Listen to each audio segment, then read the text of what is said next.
وہ عمل کون سا تھا جس عمل پر رب رب ہو کے ناز فرما رہا ہے؟ وہ صحابہ مل بیٹھ کر حضور کی صورت میں اللہ کے انعام کا شکریہ ادا کر رہے ہیں۔ اللہ اکبر۔ اللہ کی رحمت سے کوئی بعید نہیں کہ آج کی مجلس بھی قبول فرما لی جائے، اور اللہ فرشتوں سے فرمائے دیکھو 15 صدیاں بیت گئی، یہ آج بھی بیٹھ کے اس نعمت کا شکرانہ ادا کر رہے ہیں۔ باقی جہاں تک حضور علیہ السلام کی صورت میں انعام خداوندی کے پانے پر شکریہ کا حق ہے تو وہ ہم ادا نہیں کر سکتے۔ یہ ایک شام کی محفل میلاد کیا ساری زندگی بھی گزار دیں حضور کے نام پر، پھر بھی حق کے شکر ادا نہ ہو پائے۔ ہمارے بدن پہ اتنے بال نہیں ہیں جتنے رسول اللہ کے احسانات ہیں۔ ہمارا ایک ایک عضو اور ایک ایک بال قرض رسالت میں جکڑا ہوا ہے۔ ساری زندگی ان کے نام کے قصیدے پڑھے، حق کے شکر پھر بھی ادا نہ ہو۔ میں کہتا ہوں خدا شناسی تو بڑی دور کی بات ہے، ہم خود شناس بھی نہ ہوتے اگر حضور تشریف نہ لاتے۔ ہمیں یہ بھی نہ پتہ چلتا کہ ہم کون ہیں۔ اور مجھے یہ بتاؤ، جس سے خود بھی نہ پتہ ہو کہ میں کون ہوں، اس کے پلے ہوتا کیا ہے؟ اقبال نے کہا تھا اپنے من میں ڈوب کر پاجا سراغ زندگی، تو میرا نہیں بنتا نہ بن، اپنا تو بن، اور جو اپنا بھی نہ ہو، جس سے یہ بھی نہ پتہ ہو کہ میں کون ہوں۔ تبھی تو انسان اشرف المخلوقات ہونے کے باوجود اپنے سے اتنا بے خبر ہے کہ پتھر کی مورتیوں کے آگے اپنی پیشانی کا تقدس پامال کر رہا ہے، مٹی کے مادھوؤں کے آگے سجدہ ریز ہے، لکڑی کے اوثان اس کے معبود بنے بیٹھے، اجرام فلکیہ کو، چلتے پانیوں کو، بہتے دریاؤں کو، اور ہواؤں کو اور جلتی آگ کو اس نے اپنا معبود مانا، درختوں کو، مظاہر فطرت کو اس نے اپنا خدا مانا۔ انسان کی تاریخ تو اتنی شرمناک ہے، یہ مچھلی پکڑنے کے لیے کانٹے کے ساتھ جو کیچوا لگایا جاتا ہے، کسی زمانے میں یہ بھی انسان کا معبود رہا۔ پیپل کے درختوں کو اور برگد کے درختوں کو اس نے اپنا خدا مانا۔ اس نے کہاں کہاں اپنی پیشانی کا تقدس پامال نہیں کیا۔ اس نے حشرات الارض کو، اس نے چوپایوں کو، اس نے درندوں کو، اس نے شیروں اور ہاتھیوں کو اپنا خدا مانا۔ اس نے سانپوں اور بچھوؤں کو اپنا معبود مانا۔ اس نے گائے کے آگے اپنی پیشانی کا تقدس پامال کیا۔ اس نے جانوروں کو خدا مانا۔ یہ تو میرے حضور آئے جنہوں نے آ کے بتایا میاں یہ تیرے معبود نہیں، تیری دہلیز کے نوکر ہیں، کائنات کا چرخ تیرے گرد گھوم رہا ہے، تو مقصود کائنات ہے۔ نہیں تو دیکھ چاند کو پوچھتا ہے، یہ دیکھ انگلی اٹھتی ہے اور وہ ٹکڑے ہو کے قدموں میں آتا ہے۔ سورج کو پوچھتا ہے، یہ دیکھ اشارہ ہوتا ہے، وہ بھاگتا ہوا عصر کے وقت پہ آتا ہے۔ درختوں کو پوچھتا ہے، چل میں نہیں تو اسے کہہ دے اللہ کا رسول بلا رہا ہے۔ درخت دوڑتے ہوئے آتے ہیں اور قدموں میں سلامیاں پیش کرتے ہیں، پتھر بول کے رسالت کی گواہی دیتے ہیں۔ اب انسان کو پتہ چلا کہ جن کو میں معبود مان رہا تھا وہ تو میری دہلیز کے نوکر نکلے، وہ تو انسان کے اشاروں پہ بھاگتے دکھائی دے رہے۔ اے تماشا گاہ عالم روئے تو کجا بہرے تماشا میر ابھی، دنیا کا چرخ تو تیرے گرد گھوم رہا ہے، اور اے انسان تو کس کے گرد گھوم رہا ہے؟ اب اس کی آنکھ کھلی، اب اس کو سمجھ آئی، اب اس کی ٹون بدل گئی، لہجہ تبدیل ہو گیا۔ اب اس کا بدلا ہوا لہجہ دیکھیے، اب بولتا ہے فرشتہ کہنے سے میری توقیر گھٹتی ہے۔ خاموش رہیں بچے، میری طرف متوجہ رہیں، آپ کی توجہ مجھے چاہیے۔ فرشتہ کہنے سے میری توقیر گھٹتی ہے، میں مسجود ملائک ہوں، مجھے انسان رہنے دو۔ اب کہتا ہے مجھے انسان رہنے دو، یہ میرے لیے شرف ہے۔ وَلَقَدْ كَرَّمْنَا بَنِي آدَمَ کا تاج اسے اب سمجھ میں آیا۔ لَقَدْ خَلَقْنَا الْإِنسَانَ فِي أَحْسَنِ تَقْوِيمٍ یہ اب سمجھ میں آیا۔ یہ نائب الہی ہے، یہ خلیفۃ اللہ فی الارض ہے، اس کو اب سمجھ میں آیا۔ اب اسے پتا چلا تو راز کن فقاں ہے، اپنی آنکھوں پر عیاں ہو جا، خود ہی کا راز نہ ہو جا، خدا کا ترجمہ ہو جا، خود ہی میں ڈوب جا غافل، یہ سر زندگانی ہے، نکل کر حلقہ شام و سحر سے جاوداں ہو جا، مسافے زندگی میں سیرت فولاد پیدا کر، شبستان محبت میں حریر و پرنیاں ہو جا، گزر جا بن کے سیل تند رو کوہ بیاباں سے، گلستہ راہ میں آئے تو جوئے نغمہ خواں ہو جا، تیرے علم و محبت کی نہیں ہے انتہا کوئی، نہیں ہے تجھ سے بڑھ کر ساز فطرت میں نوا کوئی۔ اس سے اب سمجھ آیا کہ میں کون ہوں۔ دوسرے لفظوں میں یوں کہہ لیجئے، انسان کی اپنے آپ سے ملاقات ہوئی تو حضور کے دروازے پہ ہوئی، یہ نہیں، ورنہ یہ خود آشنا نہیں تھا۔ اب اس کا لہجہ تبدیل ہو گیا، اب اس کا بدلا ہوا لہجہ دیکھیے۔ کانپتا ہے دل تیرا اندیشہ طوفان سے کیا، نا خدا تو بحر تو کشتی بھی تو ساحل بھی تو، دیکھ آ کر کوچائے چاکے گریباں میں کبھی، کیس تو لیلا بھی تو صحرا بھی تو محمل بھی تو، وائے ناکامی کہ تو محتاج ساکی ہو گیا، میں بھی تو مینا بھی تو مستی بھی تو حاصل بھی تو، آہ کس کی جستجو آوارہ رکھتی ہے تجھے، راہ تو راہ رو بھی تو راہبر بھی تو منزل بھی تو، بے خبر تو جوہر آئینہ ایام ہے، تو زمانے میں خدا کا آخری پیغام ہے۔ یہ راز کہاں سے ملا؟ حضور کی دہلیز سے ملا، اور اگر یہ در نہ ملتا تو آج بھی دھکے کھا رہا ہوتا انسان، آج بھی در بدر کی ٹھوکریں اس کا مقصود ہوتا۔ نہیں تو آپ اپنی ہمسائیگی کے اندر دیکھ لیں، پی ایچ ڈی ڈاکٹر ہے اور بت کے آگے ہاتھ جوڑے کھڑا ہے، کتنی بھاری بھرکم ڈگری ہے، لیکن وہ جو اپنے بدن پہ بیٹھی مکھی نہ اڑا سکے، اس کی ضرورت کی کیا کفالت کرے گا، لیکن ہاتھ جوڑے کھڑا ہے۔ دوسری جانب M B B S doctor ہے اور گائے کے پیشاب کو چسکیاں لے کے تبرک سمجھ رہا ہے اور اس کو پی رہا ہے، اس کی طبیعت میں کوئی نفاست نہیں، اس کو اس گائے کے پیشاب سے اٹھتا ہوا تعفن اور اس کی بدبو سے اس کی طبیعت میں کوئی تکدر پیدا نہیں ہوتا۔ ڈگری دیکھیے اور کام دیکھیے۔ دوسری جانب میں ایک گاؤں کا رہنے والا ہوں آپ کی طرح، میں نے اپنے گاؤں میں ایک بچے کو دیکھا کہ وہ اپنے پانچے کو مل مل کے دھو رہا ہے، تو میں نے اس کو جھڑکنے کے لہجے میں کہا کہ تم نے اتنا زیادہ پانی کھول رکھا ہے، تو وہ لجاجت بھرے لہجے میں مجھے جواب دیتا، حضرت میں سکول جا رہا تھا، راستے میں کسی جانور کے پیشاب کے چھینٹے میرے پانچے پہ گر گئے ہیں۔ وہ کوئی درس نظامی کا فاضل نہیں تھا کہ جس نے نجاست غلیظہ و خفیفہ کے حکام پڑھے ہوں، ایک عام سا بچہ دوسری تیسری کلاس کا۔ میں سوچ میں ڈوب گیا کہ اس ڈاکٹر کو تو سمجھ نہیں آئی اور اس 7 سال کے بچے کو سمجھ آ گئی، اور یہ پانچے کے اوپر پڑے ہوئے پیشاب کے غیر مری چھینٹے بھی گوارا نہیں کرتا۔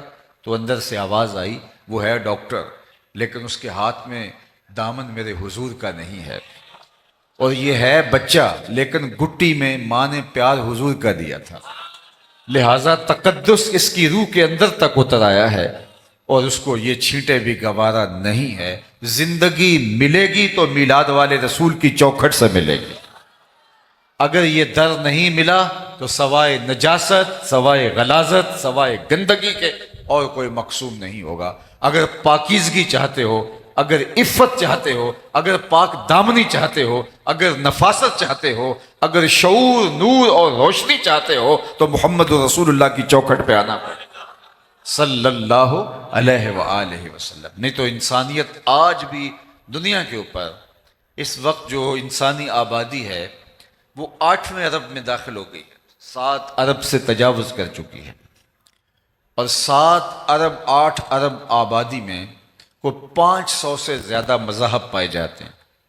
کچھ تو کسی مذہب کو نہیں مانتے، لیکن پھر بھی جو کسی مذہب پہ، کسی دھرم پہ الہامی یا غیر الہامی یقین رکھتے ہیں، تو ان کی تعداد 500 سے زیادہ مذاہب کی ہے۔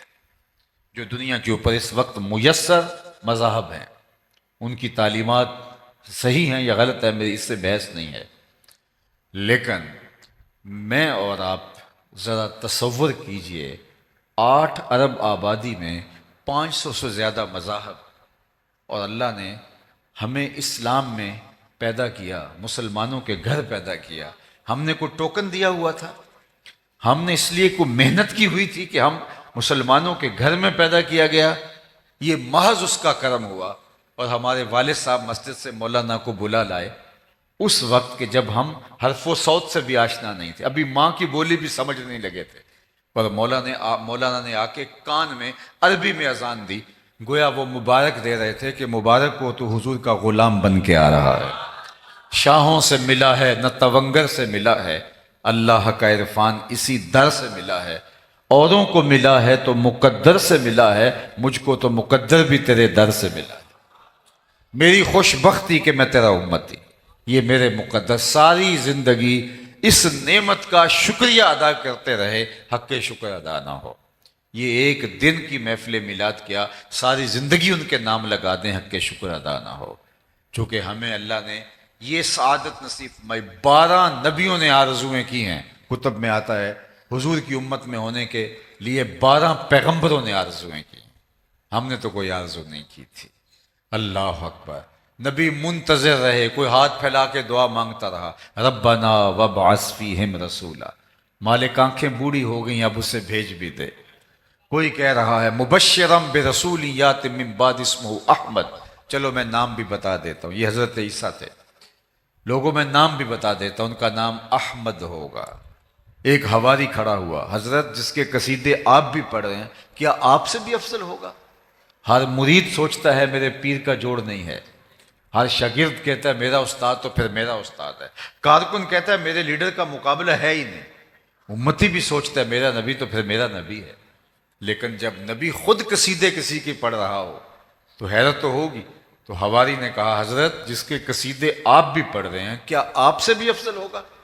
تو سنو حضرت عیسیٰ نے کیا جواب دیا۔ انجیل برنباس کے اندر آج بھی یہ لفظ موجود ہیں، جبکہ یہ محرف کتاب ہے، تحریف راپ آ گئی ہے، انہوں نے بہت ساری اس کتاب سے چیزیں نکال پھینکی ہیں، لیکن اس کے باوجود اس تحریف شدہ کتاب میں انجیل برنباس کے نسخے میں یہ لفظ آج بھی موجود ہیں۔ جب حواری نے کہا حضرت جس کے قصیدے آپ بھی پڑھ رہے ہیں کیا وہ آپ سے بھی افضل ہوگا؟ حیرت میں ڈوب کر جب سوال کیا، حضرت عیسیٰ کیا جواب دیتے ہیں؟ تمہارے سینے ٹھنڈے ہو جائیں گے، تمہاری آنکھوں کو ٹھنڈک محسوس ہوگی، تمہاری روح سرشار ہو جائے گی۔ حضرت عیسیٰ نے کہا افضل ہونے کی بات پوچھتے ہو، وہ تو اتنی عظمتوں کا حامل ہے، اگر اس کے نالین کے تسمے کھولنے کی سعادت ابن مریم کو مل جائے تو یہ بھی مقدر کی بات ہے، یہ بھی بخت کی بات ہے، وہ تو اتنی شانوں کا مالک ہے، اور وہ میرے اور آپ کے آقا و مولا ہے۔ کسی نے کہا بری نازم کہ ہستم امتے، تو میں اس بات پہ ناز کرتا ہوں کہ حضور میں آپ کا امتی ہوں، بری نازم کہ ہستم امتے تو گناہ گارم و لیکن خوش نصیبم، گناہ گارم و لیکن خوش نصیبم، میں گناہ گار ضرور ہوں لیکن اللہ نے میرے مقدر ایسے رکھے کہ مجھے آپ کا غلام بنایا۔ تو یہ میرے اور آپ کے بخت۔ اور صاحب ایک تو مجھے حیرت ہوتی ہے کہ جب آج امت اس بات پہ لڑ رہی ہے کہ حضور کے ذکر کی مجلس کو برپا کرنا ہے یا نہیں کرنا، ابھی بھی یہ لڑائی ہوگی۔ میں پوچھتا ہوں کبھی ایسا ہوا ہے کہ پھولوں کا تذکرہ ہو رہا ہو اور بلبل کہے کہاں لکھا ہوا ہے؟ بات شمع کی ہو رہی ہے اور پروانہ دلیلیں ڈھونڈ رہا، اور یہ بھی نہیں کبھی ہوا کہ بات محبوب کی ہو رہی ہے اور محب کہے کہاں لکھا ہے۔ محب کے لیے اس سے بڑا کوئی سرمایہ نہیں کوئی اس کے محبوب کا ذکر چھیڑ دے، اس سے بہتر کوئی اس کے لیے خوشی کا سامان نہیں ہے۔ مطرب سے کہو کہ چھیڑے ذرا اس جان تمنا کا قصہ، فرقت کے بھیانک لمحوں میں کچھ دل کو سہارا ہو جائے۔ یہ تو ٹھنڈک ہے دل کی۔ شیخ مہدی الفاسی مطالع المسرات شرح دلائل الخیرات میں لکھتے ہیں حضور کا ذکر سن کر جس شخص کے کلیجے میں ٹھنڈ نہیں پڑتی اس کے سینے میں دھڑکنے والا دل کسی مومن کا دل ہی نہیں۔ یہ ہو ہی نہیں سکتا کہ قرار نہ پہنچے، تسکین نہ پہنچے۔ ہم نے تو اس محبت کو، اس پیار کو، حضور کی اس الفت کو عمل کے لیے مہمیز بنانا ہے۔ ہم نے تو اپنی زندگی حضور کے نام کرنی ہے۔ یہ 2 پہر کا 4 پہر کا میلاد اور یہ ذکر کی مجلسیں اور پورے مہینے میں 1 دن کا محفل میلاد، یہ کیا ہوا؟ ہم نے تو پوری زندگی ان کے نام لگانی ہے۔ ہم تو جئیں گے تو حضور کے لیے، ہم تو مریں گے تو حضور کے لیے۔ ہم نے ان کے بتائے ہوئے طریقے کے مطابق زندگی گزارنی ہے۔ آقا کریم علیہ السلام نے ہمیں یہ درس دیا۔ اللہ کے محبوب علیہ السلام ایک دن وضو فرمایا اور صحابہ وضو کا پانی زمین پر نہیں گرنے دیتے، وہ پانی کسی کے ہاتھوں پہ ہوتا ہے اور وہ اپنے چہروں پہ مل لیتے ہیں، اور جس کو وہ پانی میسر نہیں آتا وہ کسی کے گیلے ہاتھوں سے ہاتھ رگڑ کے اپنے چہرے پہ مل لیتے ہیں۔ آقا کریم نے جب محبت کے اس مظہر کو دیکھا تو ارشاد کیا ما یحملکم علی ھذا، صحابہ تمہیں اس بات پر کس نے ابھارا ہے کہ تم میرے وضو کے پانی کو زمین پر نہیں گرنے دے رہے؟ حضور نے یہ حکم نہیں دیا تھا، یہ ان کی اپنی محبت کا تقاضا تھا۔ ہر چیز کے لیے حکم کا انتظار نہیں ہوتا، محبت یار منانے کے ڈھب خود سیکھ لیتی ہے۔ محبوب کو کیسے راضی کرنا ہے، محبوب کے ساتھ محبت کا اظہار کیا ہے، اس کا سلیقہ اور اس کا کرینہ کیا ہوگا، محبت خود راہیں تلاش کرتی ہے۔ پانی ہڑا نو لوڑ کی راہ براں دی، پہنچی آپ دریا سرکار یارا۔ وہ تھوڑا سا پانی ہو تو اس کے لیے راستے بنائے جاتے ہیں کہیں جذب نہ ہو جائے، لیکن جب طوفان کی شکل میں، سیلاب کی شکل میں پانی آئے تو پھر اس کے لیے راستے نہیں بنائے جاتے، وہ اپنی راہیں خود تلاش کرتا ہے اور آگے بڑھتا چلا جاتا ہے۔ جب عشق آتا ہے، محبت آتی ہے تو پھر یار منانے کے ڈھب بھی آ جاتے ہیں۔ تو حضور نے فرمایا ما یحملکم علی ھذا، میں نے تو یہ حکم نہیں دیا۔ ایک دن حضور علیہ السلام نے پچنے لگوائے اور ایک لگن میں خون جمع کر لیا گیا، تو آقا کریم نے ایک صحابی کو دیا کہ اس کو لے جاؤ اور جا کے کسی ایسی جگہ اس کو بہا دو، ٹھکانے لگا دو جہاں کسی کے قدم نہ پہنچیں۔ وہ گئے، ایک پتھر کی اوٹ میں بیٹھ کے خود نوش جاں کر لیا۔ جب واپس پلٹے تو آقا کریم نے فرمایا ٹھکانے لگائے؟ جی حضور، ایسی جگہ پہ جہاں کسی کے قدم نہیں پہنچیں گے۔ حضور مسکرائے اور فرمایا لعلک شربتا، شاید تم نے پی لیا ہے۔ قال نعم، جی جی حضور، میں نے کہا ایسا مشروب کہاں ملے گا، حضور کا خون میرے خون میں شامل ہو جائے۔ حضور ناراض نہیں ہوئے کہ تم نے یہ کیا کیا، میں نے تو بہانے کا کہا، تم نے پی لیا، لیکن حضور نے جو لفظ کہے وہ سنیے، یا غلام قد حررت نفسک من النار، اے بیٹے تو نے اپنے آپ کو آتش دوزخ سے بچا لیا۔ تو حضور کے وضو کے پانی کو صحابہ زمین پر نہیں گرنے دیتے۔ تو آقا کریم نے فرمایا ما یحملکم علی ھذا، تمہیں اس بات پر کس نے ابھارا ہے، میں نے تو حکم نہیں دیا۔ تو انہوں نے کہا حب اللہ و رسولہ، اللہ اور اس کے رسول کی محبت نے۔ تو اللہ کے محبوب نے پھر ارشاد فرمایا جو یہ چاہے اللہ اور اس کے رسول سے محبت کرے اور اللہ اور اس کا رسول اس سے محبت کرے، اس کو 3 کام کرنے چاہیے۔ یعنی تمہارا یہ عمل اپنی جگہ پہ درست، لیکن کہیں اس عمل کی کیفیت میں کھو جاؤ اور کہیں عمل سے بے نیاز نہ ہو جاؤ، تم نہیں ہوگے آنے والے اس عمل سے جو ہے وہ اس اظہار محبت سے باقی عملی زندگی سے کہیں کنارہ کش نہ ہو جائیں۔ حضور نے ایک اصول دیا، فرمایا تمہارا یہ عمل اپنی جگہ پہ، لیکن سنو، جو یہ چاہتا ہے کہ اللہ اس کے رسول سے پیار کرے، اللہ اور اس کا رسول اس سے پیار کرے، اس کو 3 کام کرنے چاہیے۔ جب بھی بولے سچ بولے، جب اس کے پاس امانت رکھی جائے خیانت نہ کرے، اور جب کوئی اس کی ہمسائیگی میں آ بسے تو مجاورت کا، ہمسائیگی کا حق ادا کرے۔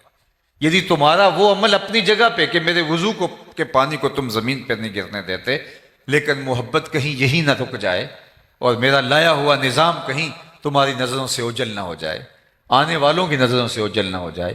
تو فرمایا کہ جو چاہے کہ اللہ اس کے رسول سے محبت کرے اور اللہ اس کا رسول اس سے محبت فرمائے، تو اس کو یہ 3 کام کرنے چاہیے۔ سب سے پہلے سچ بولے، جب بھی بولے اس کی زبان سے جھوٹ نہیں نکلنا چاہیے۔ یہ مومن کی زندگی ہے، مومن سچا ہوتا ہے۔ اور ہم کیوں سچے نہیں ہوں گے؟ ہمارے نبی کو تو کافر بھی صادق و امین کہتے تھے۔ اللہ کے محبوب علیہ السلام سے پوچھا گیا کہ حضور مومن بزدل ہو سکتا ہے؟ فرمایا نہیں، بہادر ہوتا ہے، لیکن ہو سکتا ہے کبھی بزدلی بھی کر جائے، آخر بشر ہی تو ہے۔ پھر پوچھا گیا مومن بخیل ہو سکتا ہے؟ فرمایا نہیں، سخی ہوتا ہے، لیکن ہو سکتا ہے کبھی بخل بھی کر جائے، آخر بشر ہی تو ہے۔ پھر تیسرا سوال ہوا مومن جھوٹا ہو سکتا ہے؟ فرمایا جھوٹا نہیں ہو سکتا، یہ طے شدہ بات ہے، مومن ہو اور جھوٹا ہو یہ نہیں ہو سکتا۔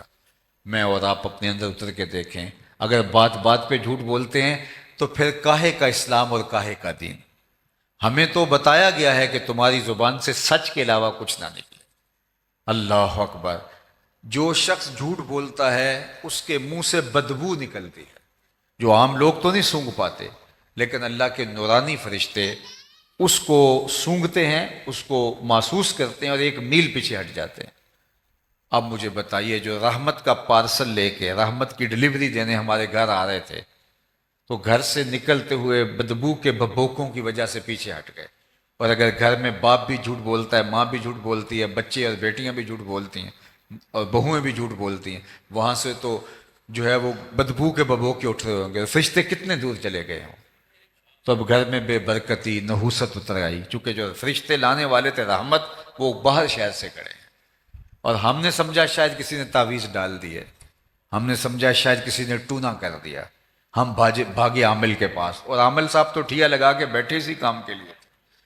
انہوں نے کہا تم وقت پہ آگے ہو، ورنہ 2 گھنٹے بھی لیٹ ہوتے تو یہ چل جانے تھے، اب تمہیں اتنے منگل آنا پڑے گا، اتنے بدھ آنا پڑے گا، اور جس کو نہانا بھی نہیں آتا تو لوگ جا کے وہاں بیٹھے ہوتے ہیں۔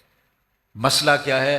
مسئلہ یہ ہے کہ رحمت کے فرشتے گھر میں نہیں آ رہے، بدبو کی وجہ سے جو جھوٹ کی وجہ سے پھیلی ہے، تعفن کی وجہ سے، اس عفونت کی وجہ سے وہ شہر کے باہر کھڑے ہیں، گاؤں کے باہر کھڑے ہیں، ہاتھوں میں پارسل لیے ہیں ہمارے حصے کے، لیکن ان گلیوں میں داخل نہیں ہو سکتے، بدبو اتنی پھیلی ہوئی ہے، اور ہم نے سمجھا کسی نے تعویذ ڈال دیے، بلکہ وہ عامل کہتے ہیں بندش کر دیے۔ یہ ایک عجیب اصطلاح ہے۔ رزق کھولتا بھی اللہ ہے، رزق بند بھی اللہ کرتا ہے۔ اللہ تعالیٰ کے اختیار میں، یہ کسی کا بس نہیں کہ کسی کا رزق باندھ دے، اگر کسی کے بس میں ہو تو کوئی کسی کو لقمے بھی نہ، 2 لقمے بھی نہ کھانے دے۔ رزق اللہ نے اپنے ذمہ کرم پہ رکھا، وَمَا مِن دَابَّةٍ فِي الْأَرْضِ إِلَّا لِلَّهِ رِزْقُهَا، زمین پہ چلنے اور رینگنے والی کوئی چیز نہیں جس کا رزق اس کے ذمہ کرم پہ نہ ہو، اور رزق اس کو بھی دیتا ہے جو اسے مانتا ہے، اور رزق اس کو بھی دیتا ہے جو اسے نہیں مانتا، لیکن اللہ تعالیٰ جل شانہ ہدایت اسے دیتا ہے جس کو پسند فرماتا ہے۔ تو اس لیے پہلی چیز فرمایا جھوٹ نہیں بولنا، دوسری بات فرمائی جب تمہارے پاس امانت رکھی جائے اس میں خیانت نہیں کرنا۔